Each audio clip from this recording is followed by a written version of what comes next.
अस्सलाम वालेकुम गाइस, कैसे हैं आप लोग? खैरियत से हैं? फर्स्ट क्लास हैं? बढ़िया है। आ गए हम आज वीडियो पर जल्दी जल्दी। जो पहली बार चैनल पर विजिट कर रहा है वो चैनल को सब्सक्राइब कर दे, बेल आइकन प्रेस कर दीजिएगा। टॉप पर ALL ऑल का साइन है। ऐसा करने से आपको आने वाली तमाम वीडियोस बजरिया नोटिफिकेशन मौसूल हो जाया करेंगी। जी आगाज कर लेते हैं। और पहले जो हम एक वीडियो करके गए थे रात को, और आप उसे कल भी कह सकते हैं, तो उसमें तो बातें हो गई हैं बहुत सारी, लेकिन अब जो असल बातें हैं वो आपको बतानी आज जरूरी थी। तो आज के दिन हमने आपके लिए ये टॉपिक रखा। शाहिद आफरीदी इंटरिम सिलेक्टर रहे, हेड सिलेक्टर मतलब चीफ सिलेक्टर का रोल प्ले किया एक सीरीज के लिए, उसके बाद वो अलग हट गए। ठीक है, सब कुछ सही हो गया। नजम सेठी साहब हमेशा से फॉरेन कोच के ख्वाह रहते हैं, जो अब चेयरमैन PCB हैं, वो भी सबके सामने क्लियर है। बट मसले कहाँ से शुरू हुए? मसले शुरू यहाँ से होते हैं कि पहले तो शाहिद आफरीदी ने कहा कि भाई मुझे भी नहीं पता शान मसूद को किसने कप्तान बनाया। यानी एक सीरीज के बाद उन्होंने बेसिकली हटते ही ये बताया है कि मैं खुश नहीं था सेठी साहब जो मुझसे करवाने के लिए मुझे लाए थे। जो सच है वो ये है। और अब वो कहते हैं कि पाकिस्तान में बड़े बड़े नाम है तो फॉरेन कोच की क्या जरूरत है। अब 2 दिन से पाकिस्तान क्रिकेट में, खुसूसन कल से, ये माहौल बनाया जा रहा है कि भाई हमें सिर्फ फॉरेन कोच ही क्यों चाहिए, पाकिस्तान में तो बड़े बड़े ग्रेड्स हैं। अच्छा, अगर जरा पीछे चले जाएं, पाकिस्तान में जब भी लोकल कोच रहा है तो उसके प्लेयर्स के साथ या other coaching staff, support staff के साथ मसाइल हो जाते हैं। ये हमारा कल्चर है भाई, क्या हमें गोरा समझ आता है, मुझसे नहीं लगते। अच्छा, फिर एक और सच, इस टीम में बाबर आजम के अलावा कोई वैसा स्टार तो नहीं है ना। शाहीन है, बट शाहीन अभी अनफिट रहते हैं, रोजाना क्रिकेट भी नहीं खेल पाते, वो बेचारे इन और आउट होते रहते हैं। तो इस टीम में क्यों इतने नकचड़े लोग हैं जो लोकल कोचेस को कबूल नहीं करेंगे? ये भी एक प्री प्लान लॉबी मार्केट में उतरी है कि मिकी 6 महीने या 5 महीने ऑनलाइन कोचिंग क्यों करेगा, ताकि किसी लोकल आदमी की लॉबिंग की जाए। क्योंकि मिकी के आने की सूरत में लोग बहुत सी पोजीशन के क्रिकेटर्स को कमजोर होते हुए देख रहे हैं, उनके लड़के भी बाहर हो जाएंगे। हाँ, असल में तो टारगेट देखिए, लोकल कोच के खिलाफ कोई भी नामों पे क्रिकेट नहीं खिलाता मिकी आर्थर। अच्छा कोच अगर लोकल आपके पास है ही नहीं, अच्छा फिर है तो फिर आप स्किल लेवल पे, यानी कि यासिर अरफात को नहीं लेंगे जो लेवल 4 का कोच है, सभी अजहर को नहीं लेंगे जो लेवल 4 का कोच है। आप घंटे के वही टुकटुक अकेडमी ऑफ थॉट के वो मिसबाह को उठा लेंगे जिन्होंने कुछ भी नहीं किया हुआ। उनके लिए कानून बदला था लेवल 2 था उनके पास। 4-4 5-5 जिम्मेदारियां एक ही आदमी को देकर आप पूरे पूरे खानदानों को, अपने रिश्तेदारों को क्रिकेट खिलाने के लिए तैयार हो जाएंगे और घंटे के किंग निकालेंगे, घंटे के लेजेंड, घंटे के वर्ल्ड क्लास बनाने शुरू हो जाएंगे। जो भी सूरत नजर आ रही है, तो फॉरेन कोच जो होता है ना भाई, वो कम से कम ये वाले रास्ते बंद करेगा, और वो रास्ते ऐसे बंद करेगा कि उसको पता होगा कि यार कौन सा बंदा मेरिट के ऊपर है, कौन सा नहीं है। मिकी आर्थर ने आने से इसलिए भी मना, शायद इसलिए भी वो ऑनलाइन कोचिंग करना चाह रहे हैं कि उनको पता है कि यार मैं जाके देख नहीं पाऊंगा डोमेस्टिक के मैचेस, और फिर डोमेस्टिक के वो लड़के आने भी नहीं देंगे टीम के अंदर, ये आने भी नहीं देंगे ना, क्योंकि पीछे मैनेजमेंट भी होगी। मिकी अकेला थोड़ी फैसले करेगा, फिर वो उमर अकबर टाइप के लोग उसके मुंह को लगेंगे आकर कि जब वो फिटनेस की चीजें करेगा, और फिर वो जब यूरिया टेस्ट वगैरह सारी चीजें होती है तो बहुत सारे मसाइल निकल कर आते हैं। तो मैं ये कह रहा हूँ कि पाकिस्तान के लिए अगर मिकी आर्थर दूर बैठकर, टीवी पर बैठकर भी अगर चीजें सिखाने का और समझाने का उसके बाद मंजन है, तो फिर आप उसी को रखें। नजम अजीज सेठी का मुझे ये वाला जो उन्होंने तासुर दिया कि हम फॉरेन कोच पे जाएंगे, बिल्कुल ठीक है। लोकल कोचेस जो है ना, आपको लोकल टैलेंट ही दे पाएंगे जो दुनिया में लोकल तरीन की क्रिकेट खेलते हुए नजर आएंगे, अंडररेटेड क्रिकेटर निकाल के लेकर आएंगे, क्योंकि यहाँ पर जुगाड़ों में आता है। बेसिकली चाहे जिन नामों को मिकी आर्थर ने परवान भी चढ़ाया हो, वो ये जानते हैं कि मिकी आर्थर किसी की क्रिकेट का प्रस्तार हो सकता है, वो किसी इंसान का जो है ना कोई अंधा बिलीवर नहीं बनता है। वो जिसके टैलेंट देखेगा और उसे लगेगा जो कोई खिलाड़ी टीम के लिए नहीं खेल रहा, तो वो तो टाइट कर देता था। याद है सबको उमर अकमल वाला इंसिडेंट के, तो फिट ही नहीं, आई डोंट लाइक शबी वॉइस, ये उसने खड़े होकर बाउंड्री लाइन पे कहा था डोमेस्टिक मैच को जब देखने के लिए गया था। तो ये सब बातें रिकॉर्ड पर है। और बाबर आजम को भी मवाके उन्होंने उनका टैलेंट देख के दिए थे कि बड़ा एलिगेंट है, लंबी बारी लेगा, फला फला। मे बी के मिकी आर्थर जब आए तो वो बाबर के स्टाइल ऑफ कैप्टनसी से भी खुश ना हो, या फिर अंदरूने खाना जिनके पास ये खबर है कि मिकी जो है ऑनलाइन कोचिंग करेंगे 4 महीने, उसके बाद वो वर्ल्ड कप से पहले अवेलेबल हो जाएंगे, वो ये भी जानते हो कि मिकी की ही सजेशन ना हो सेठी साहब को कि Babar is a world class batsman, replacement, but Babar की कप्तानी में जान नहीं है। नहीं है। अच्छा दूसरा ये कि मिकी आर्थर, ये एजेंडा इसलिए निकला है। मिकी आर्थर कोई मतलब ऐसी सुस्त जगह से थोड़ी कोचिंग कर रहा है, वो तो डबिशाह की कर रहा है, श्रीलंका की भी ठीक है। नहीं इस वक्त तो डबिशाह की कर रहा है। वही कर रहा है। अच्छा कहाँ की कर रहा है, जाके थ्योरी दुनिया भर में चल रही है, बैट बॉल थ्योरी, तेज तरीन बल्लेबाज, ब्रूक वहां से निकल कर आया, नीचे पता नहीं ओवरटर्न और पता नहीं रेक्स, उससे पहले टेस्ट क्रिकेट बेकार हो गई थी। वो जिन लोगों, जिन बच्चों को वो सिखा रहा है वहां पर ऑलरेडी तेज खेला जा रहा है, और जिन बच्चों जिन घंटों पर वो उसको कोच बना के लाया जा रहा है, वो दुनिया के सुस्तरीन है, दुनिया ताड़ चुकी है इनको। तो मैं ये कह रहा हूँ उसको पाकिस्तान में निकलने वाले टैलेंट पे कोई इख्तिलाफ नहीं है, उसको उनको ना खिलाने पे, प्रॉपर मौके ना देने पे इख्तिलाफ रहा है हमेशा। उसने हमेशा जो टीम के लिए बेहतर हो सकता है खिलाड़ी वो प्रोड्यूस करना है। उसने कभी भी किसी को बनाने के लिए, किसी को सिखाने के लिए नहीं रखना है टीम के अंदर कि ये सीख जाएगा, बन जाएगा, डाल दो। वो नहीं होता था पुराने वक्तों में कि अब्बा अगर सरकारी नौकर है तो बच्चे बिगड़े हुए तो यार एक दिन सीख जाएगा, मतलब अबे यार मतलब तफरी लगी है, अब्बा की नौकरी खत्म हुई तो बेटे की लग गई, मतलब एक जुगाड़ खत्म हुई दूसरी जुगाड़ लग गई। तो यहाँ पर ये पाइपलाइन फिटिंग चल रही है पाकिस्तान क्रिकेट के अंदर। तो मिकी आर्थर को लाने का जो नवनीत सेठी का जो एक डिसीजन है उसको मैं बैक करता हूँ। भले वो ऑनलाइन करे, कोई मसला नहीं है, यहाँ पर ऑनलाइन भी वो रन रेट बढ़ा सकते हैं, ऑनलाइन भी वो स्ट्राइक रेट बढ़ा सकते हैं, ऐसा मसला नहीं है मिकी आर्थर के साथ। कुछ तो क्वालिटीज है जो नवनीत सेठी उन पे स्टिक कर रहे हैं कि अगले वर्ल्ड कप तक के लिए मिकी आर्थर उनके पास हो। तो अगर लोकल कोच आपने रख लिया जो शाहिद खान आफरीदी कर रहे हैं तो फिर वही दे मार 4.5, वही सियासी पौंगे, वही सियासी चीजें साजिशें चलेंगी यहाँ पर, और उसी अंदाज से कभी मोहम्मद हारिस खेल जाएगा, कभी अहमद जमाल खेल जाएगा, कभी जफर गौर खेल जाएगा, कभी दानिश अजीज खेल जाएगा, कभी घंटे के पता नहीं जितने फारिग लोग हैं, जितने रिश्तेदार हैं, जितनी पर्चियां हैं, जितनी साजिशें हैं वो पाकिस्तान। मैं खुद फॉरेन कोच क्या देखें, अगर आपके पास पैसे हैं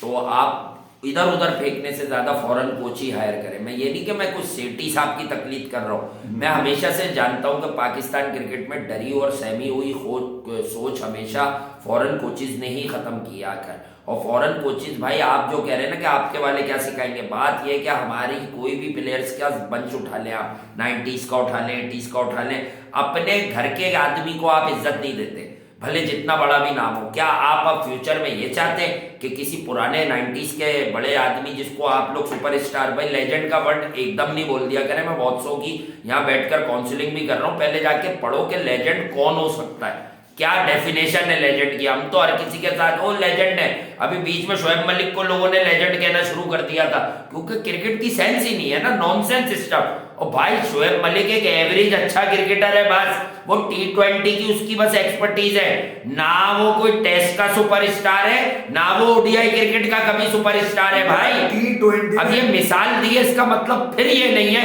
कि मैं शोएब मलिक के खिलाफ बात कर रहा हूं। ये बातें अगर आपको समझ नहीं आ गई तब आप समझना कि वाकई आप में पढ़ा लिखापन अंदर आ गया। अबे 22 साल के उसके कैरियर में 18 साल तो T20 है, जिसमें पहला 50 उसने 2021 में मारा है, वो भी नमीबिया के खिलाफ आईसीसी में। वही तो अब अंदाजा लगा लीजिए उसका कि भाई तू जब अपने किसी काम का ही नहीं है, तू कप्तान भी रहा, ऐसा नहीं है कि कप्तान नहीं रहा, सारे मजे भी लिए तुमने, और फिर तुम अब चाहते हो कि तुम फिट हो तो इस वजह से खिलाने। भाई तुम क्रिकेट में फिट नहीं हो, तुम्हारी फिटनेस पे कोई शक की शुबात नहीं है, क्रिकेट में फिट हो जाओ। एक सच्ची बात है, सरफराज भी उसके कप्तान थे, बड़े हार्ड प्लेन्स देता था। देखिए एक सच भी है, श्रीलंका के कल्चर में उसे इज्जत मिली, बट श्रीलंका के लड़कों में वो उस तरह से जेल नहीं हो पाया जैसा वो पाकिस्तान की टीम के यंगस्टर्स पर चल गया था।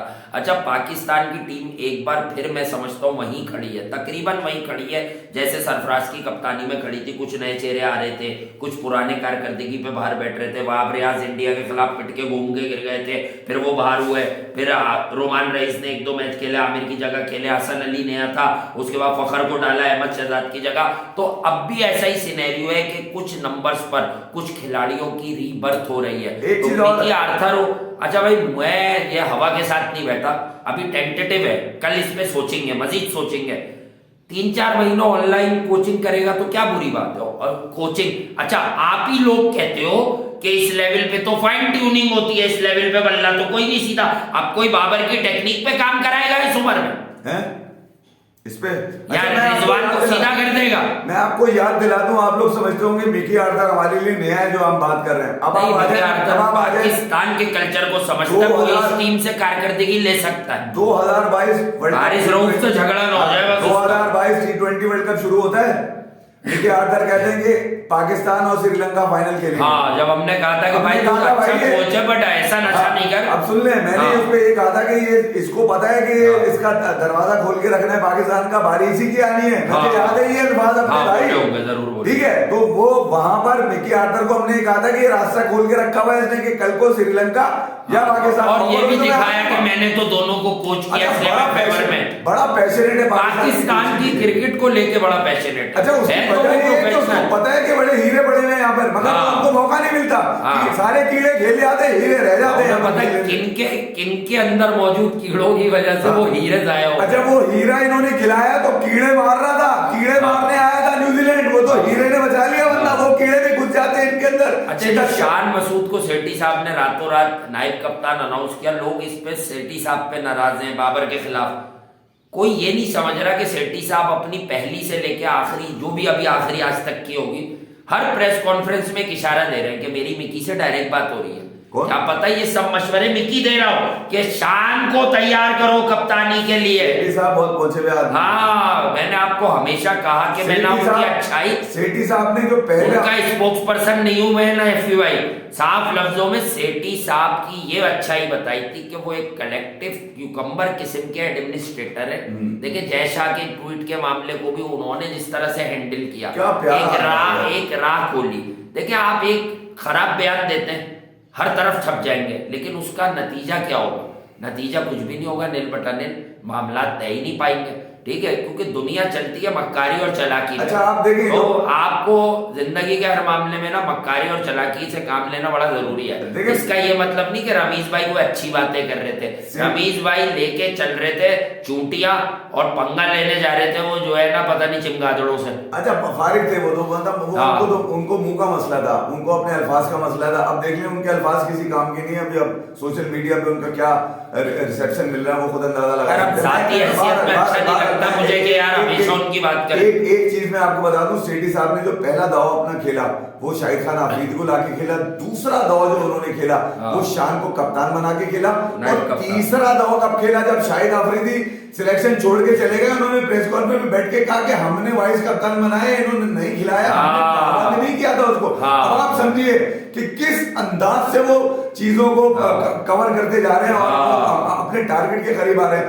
मिकी आर्थर को यहाँ और मिकी का हालात से कोई खबर नहीं है, हमारे पास कॉमन सेंस है। एक बात और भी बता दूं, ये मुझे ऐसा मेरी अपनी फीलिंग है और ये मेरा अपना ओपिनियन है कि ऐसा लगता है कि नजम अजीज सेठी ने मिकी आर्थर को खुद ये कहा कि तुम ऑनलाइन ही रहोगे, तो मैं नहीं चाहता कि तुम यहाँ आओ। और यूनुस खान के खिलाफ बदतमीजियां जो स्टार्ट कराई गई, सरफराज के खिलाफ जो बदतमीजियां, अबे ये साजिश ही है। ये मिकी की ऐसी की तैसी करवाते थे, किसी को भी करवाते थे ऐसे। भाई नजम सेठी साहब ने जिस प्रेस कॉन्फ्रेंस में हारून रशीद साहब को चीफ सिलेक्टर बनाया, उन्होंने कहा मिकी ही आ रहा है तकरीबन, बस मैं 2-4 दिन में सारे मामला तय करके आपको बताऊंगा। वो फाइनलाइज कर चुके थे, उसी खबर आज निकाल रहे हैं लोग, या कल निकालिए लोग। कह रहे मैं तुम्हें एशिया कप और वर्ल्ड कप 2 पे बुलवाऊंगा, बस उससे पहले मैं तुम्हारी शक्ल नहीं कराने दूंगा, क्योंकि ये लोग बड़े साजिशी है, पीछे से बदतमीजियां करवाएंगे, तुमसे लड़ाई झगड़े करवा के तुम्हें बाहर कराने की बात करेंगे। भाई साफ एक और बात बताऊं, ये किसी के खिलाफ नहीं है बात। असल में हमारे लोग क्यों बोलना शुरू होते हैं लोकल कोच बनाओ, क्योंकि बहुत सारे क्रिकेटर इसलिए बोलते हैं कि यार जब हेड कोच लोकल होगा तो नीचे हमारी भी दुकान सही चलेगी, कोई हमें भी पूछेगा, कोई हमें भी कंसीडर करेगा। अगर हम 5-6 नाम फेंकें तो उसमें से कोई बन गया, वो हमें भी लगवा देगा कहीं, आपको पता डिपार्टमेंट का कि यार आप भी आ जाओ, जो कि गलत नहीं है भाई। जो आदमी प्रोफेशनल है वो चाहता है कि मैं लगूं, लेकिन भाई फिर कोचिंग के रिजल्ट्स भी होने चाहिए। मुझे अच्छी तरह याद है गुलाम अली साहब को जो है वो कोचिंग पर बड़ा कुछ कहा गया कि वो यूं है, बट सिंध जीता उनकी,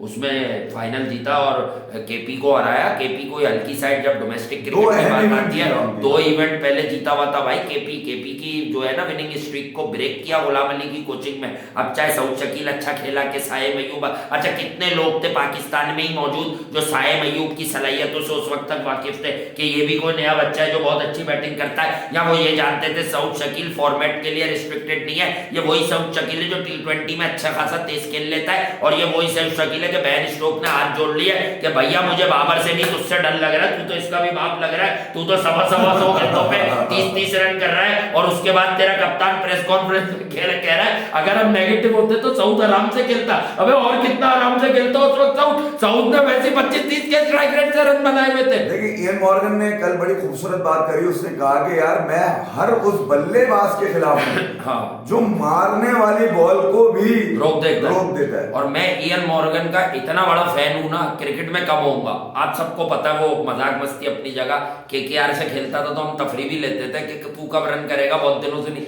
लेकिन एक बात बता दूं, बात अजीब सी है बट सच समझना, ये जो ट्रॉफी इंग्लैंड जीता है ना T20 की, ये ट्रॉफी बटलर ने नहीं जीती है, मॉर्गन ने जीती, ये मॉर्गन ने जीती है कितने उसकी इज्जत में, क्योंकि वो ODI वर्ल्ड कप का लॉरेल लेके खड़ा था, उसको कोई हटा नहीं सकता था इज्जत में। उसको समझ आ गया कि यार मेरी वजह से नई टीम नहीं बन पा रही, बच्चे डिस्टर्ब हो रहे हैं, हैरी ब्रूक क्या खेलता अगर मॉर्गन होता। देखिए आपको मैं बड़ा मजेदार मॉर्गन की बात आएगी तो पाकिस्तान को जो व्हाइट वॉश किया इंग्लैंड की T20 सीखे आप में से बहुत सारे, उसको पता था यार ये नए लड़के में खिला रहा हूँ, ये पता नहीं मेरी बात को गलत समझे ना समझे, 2 मैचेस में बैठ गया, कप्तान बैठ गया यार, और पाकिस्तान को व्हाइट वॉश कर दिया उन्होंने। तो भाई अपनी चीजों को जरा याद रखा करें भाई, आपने अगर बड़ा बनना है ना तो अपने माजी को जरा बड़ा करें आप पहले, फिर आप हाल में आगे फ्यूचर में आगे बड़े होंगे, वरना आप हमेशा छोटे ही रहेंगे यार। भले बातों से आपको भुला के जरा गुब्बारा बना दिया जाए, मतलब कोई भी फाड़ के चला जाएगा आपकी, जैसे इंग्लैंड फाड़ गया फिर न्यूजीलैंड फाड़ गया आपकी। तो मैं ये कह रहा हूँ कि भाई नजमुद्दीन सेठी का ये वाली जो चाल चली है ना उन्होंने, मेरी फीलिंग है कि भाई तुम वहीं रहना, तुम यहाँ आओगे तुम्हारे खिलाफ साजिश ना हो जाए, फिर तुम्हारे खिलाफ कोई बदतमीजी करके, जैसे यूनुस खान, अबे कहाँ है वो लोग जिन्होंने बदतमीजी करी थी, कोई कार्रवाई हुई उनके ऊपर? कार्रवाई हुई कोई? अबे T20 वर्ल्ड कप विनर कप्तान है वो तुम्हारा, तो उसको जलील करके बाहर निकाल दिया तुमने, उससे वो 2 टके के खिलाड़ी उससे बदतमीजी करेंगे यार। ये करते यही है कि किसको फारिग करवाना है, इसको इसके खिलाफ बदतमीजी करा दो, शाहिद को सरफराज पे चढ़ा दिया इन्होंने उठा के। साफ बात ये है कि यार यूनिस खान ने एक अपने मिजाज के तो मिकी बेस्ट चॉइस है पाकिस्तान के लिए। मिकी आर्थर बहुत अग्रेसिव बंदा है, वो तो ऐसे फील करता है जैसे वो हार रहा हो, मैंने तो देखा है, आप सबने भी देखा है उसको पाकिस्तान की कोचिंग में, वो मुंह बना लेता है, बट उसके पास देखें प्लान्स का मसला नहीं होता, कोई प्लान बनाए तब। हम आपको पता है बाबर आजम की कप्तानी पर खिलाफ बात क्या करते हैं कि यार उसका कोई ऐसा प्लान ABC नजर ही नहीं आता किसी भी फॉर्मेट में, खुसूसन टेस्ट में, कि मैं जीत के लिए जा रहा हूं 2 ही दिन में। पहले दिन ही बता दिया था बेन स्टोक्स ने कि वो यहाँ करने क्या आया है, जहन परफॉर्मेंस बाद में शुरू हुई, उसका दिमाग 10 ओवर में ही पढ़ लिया था लोगों ने जब उसके बल्लेबाज अंदर आए थे कि वो करने क्या आए यहाँ पर, क्या सोच के आए कि चढ़ाई करेंगे, बीच में दबाएंगे, लेकिन इनको बता देंगे कि मैच 4 दिन में जीतेंगे या हारेंगे, ड्रॉ नहीं करेंगे, ऑस्ट्रेलिया की तरह 2 टेस्ट में वक्त जाया नहीं करके तीसरे में नहीं पेलेंगे तुम्हें। जब आपके अज़ाइम ये हो कि यार मिकी की प्लानिंग गलत हो जाए, बट वो बड़ा खतरनाक थिंकर है, वो सोचता रहता है कि अब क्या करूं अब क्या करूं। देखिए जब टीम के खिलाड़ियों के अज़ाइम ये हो कि हम यहाँ हारने नहीं जीतने आए, हाँ, और हमें ये नहीं है कि हम हार जाएंगे, हमें इस बात का डर नहीं है कि हम हार जाएंगे, तो अज़ाइम आपके ये वाले हो तो फिर आप फतह अभी भी होती है। तो मैं कह रहा हूँ जहां पर ये वाले अज़ाइम हो कि मैं आउट हो गया तो टीम लटक जाएगी, या मैं अगर ऊपर ना गया तो मेरे रन कौन करेगा, तो जब यहाँ पर ये वाली इनसिक्योरिटीज हो तो बड़ा मुश्किल होता है। पाकिस्तान के साथ जो प्रॉब्लम आ रही है वो ये इनसिक्योरिटी आ रही है कि यार आप एक तो बॉलर्स की यूटिलाइजेशन, फिर कप्तानी के मसाइल, आप रन भी करते हैं फिर भी आप अपनी कप्तानी में यूटिलाइज नहीं कर पाते अपने बॉलर्स को, तो ये वाले मसाइल पाकिस्तान के साथ चल रहे हैं। फिर सिलेक्शन के काफी मसाइल थे, एकदम से शाहिद खान आफरीदी आया, 25-30 लड़के और डाल के टीम के अंदर चले गए नई सिलेक्शन कमेटी पे। एक ये वाला आलू भी है कि वो जो शाहिद आफरीदी डाल के गए थे लोग, क्या वो खेलेंगे पाकिस्तान से कभी या दोबारा खेलेंगे नहीं खेलेंगे, उसके बाद फिर अब मिकी आर्थर का नाम आ रहा है। तो मैं ये कह रहा हूँ कि पाकिस्तान क्रिकेट इस वक्त मैनेजमेंट के मसाइल में फंसी हुई है और उसको निकालने के लिए एक नजम अजीज सेठी लगे हुए हैं, और क्योंकि वो जानते हैं कि पाकिस्तान का क्रिकेट ब्रांड बहुत बड़ा है। देखिए याद रखिएगा, ये ब्रांड जो पाकिस्तान का क्रिकेट है ये बहुत बड़ा है, और इसको असल यूटिलाइज अगर नजम अजीज सेठी टाइप का एडमिनिस्ट्रेटर कर गया सही तरह से तो पाकिस्तान की क्रिकेट ऊपर जा सकती है। और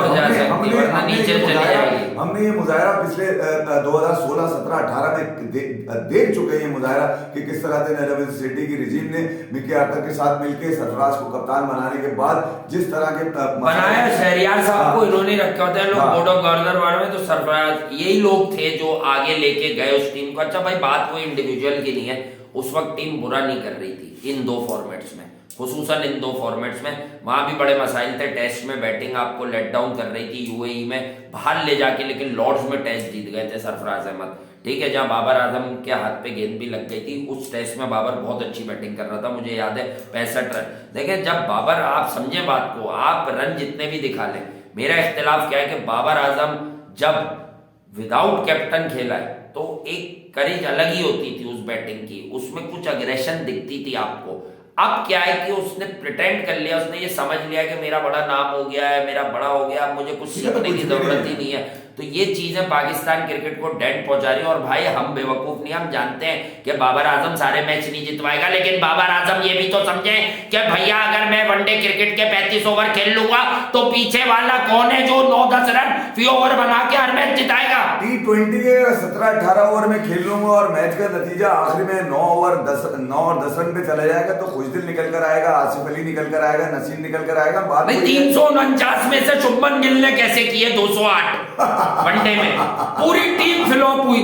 वर्ल्ड क्लास होने के लिए कुछ ऐसा करे ना। शुभमन गिल का भी स्टार्ट है, मैं उसे आसमान पे नहीं बिठा रहा, टैलेंट वाइज बहुत है उसमें, लेकिन जो सच है वो सच है। नहीं बबूमा कैसे, ये बबूमा 335 342 के जवाब में ऐसी बैटिंग कहां है आपकी, 280 के जवाब में इतनी इंटेंट नहीं है। निशानियां आपको दुनियाई क्रिकेट में मिल जाएंगी कंपेयर करने की। हाँ। जब कंपेयर करते हैं ना आप, तो कप्तान को कप्तान से करके देख लें, आपको अंदाजा हो जाएगा कि एक वो थ्योरी थी जिससे कहां पे टांग रही थी, एक वो थ्योरी है जिसको दफना दिया बबूमा ने। 2 बार आप खेल लिए रात में, तीसरी बार उन्हें खिला दिया कि चलो अभी इन्हें हरा लो, रात में बहुत रन होता है, बहुत मुश्किल। तो वो क्या नाम है, फिलिप्स, बताओ, फिलिप्स अगरबत्ती है वो मार गया है। शर्म आनी चाहिए यार। खैर ये मिसाल थी, इसमें कोई पर्सनल एलिमेंट नहीं है, लेकिन एक सच में बता दूं, शाहिद आफरीदी आए थे और शाहिद आफरीदी अब जो बयान दे रहे हैं ये भी कोई बुरी बात नहीं, तो वो बेसिकली पीसीबी को इत्तला दे रहे हैं कि आप लोग जो कुछ पीछे कर रहे हैं उससे मैं भी खुश नहीं हूं, मैं भी, या तो वो ये इत्तला दे रहे हैं या वो ये जान के कर रहे हैं। हाँ, जान के तो कर रहे हैं, मैं अगेंस्ट बोल रहा हूं, देखो समझे आप बात। दूसरी जानिब इंडिया में बॉर्डर गावस्कर ट्रॉफी को लेके बड़ा चर्चा चल रहा है, ये तो लाइव करेंगे ना शाम में। हाँ, मैं साथ साथ बताता चलूं कि यार ये इयन चैपल जो है वो उन्होंने ये कह दिया है कि यार अगर स्टीवन स्मिथ और नेथन लॉयन, जिनका एक तकरीबन 34 विकेट ले चुके हैं वो, तो मैं ये कह रहा हूँ कि ये दो प्लेयर को लेकर इयन चैपल ने कहा कि यही ऑस्ट्रेलिया की डूबती हुई नैया को बचा सकते हैं। 4 टेस्ट मैचेस की सीरीज है, रोहित, विराट और घर में पुजारा, अभी जो लोग बड़ी जिम्मेदारी आयद होती है। हाँ, एडवांस तुम लोगों का मुंह बंद कर दूं, जो 4-5 हो गए, कुछ पता नहीं होगा कि यार ये तो घर में ऑस्ट्रेलिया आ रहा है। ऑस्ट्रेलिया हर किसी को घर में हरा रहा है। नंबर 2 बात, इंडिया की हर क्रिकेट छोड़ना, विराट कोहली ने इंडिया को टेस्ट टीम में बोला बहुत बार कि मैं इसको सबसे सीरियस लेता हूं, बहुत अरसे तक नंबर 1 रखा, और इंडिया उस दौरान बिग 3 में ही घूम रही थी, यानी इंग्लैंड और ऑस्ट्रेलिया बड़ी साइड से टेस्ट क्रिकेट खेले। वो कोई टेस्ट क्रिकेट जिम्बाब्वे से खेल के, एक बात और बता दूं मैं, एक बात और याद दिला दूं, ना बांग्लादेश से खेल के, कमिंस है जब से टेस्ट टीम का कप्तान बना है, पागल हुआ भाई ये, एशिया को फतह करना है, पाकिस्तान को वो सुला चुका है, और अगली इंडिया में उतर रहा है, बहुत अलग सीरीज होगी, ये होनी बड़ी हौसला बहुत बुलंद लेके आएंगे वो लोग। उन्हें मालूम है कि वो 2 साल हो गए, अल्टीमेट टेस्ट सीरीज का लकब मिल गया, उनके ऊपर वो दाग है, तो उस दाग का धोना सिर्फ यही पॉसिबल है, ये ऑस्ट्रेलियन पॉइंट ऑफ व्यू से, कि वो यहाँ आके कुछ करें। अभी इस पे बात करते हैं डिटेल में अगली में, और फिर ऑल इम्पोर्टेंट अहमदाबाद की तरफ भी आज ही के दिन में जाएंगे, आज करेंगे आपके साथ 2-2 वीडियो, लेकिन पहले जब आएंगे अभी चंद घंटों में तो फिर आपसे बात करते हैं।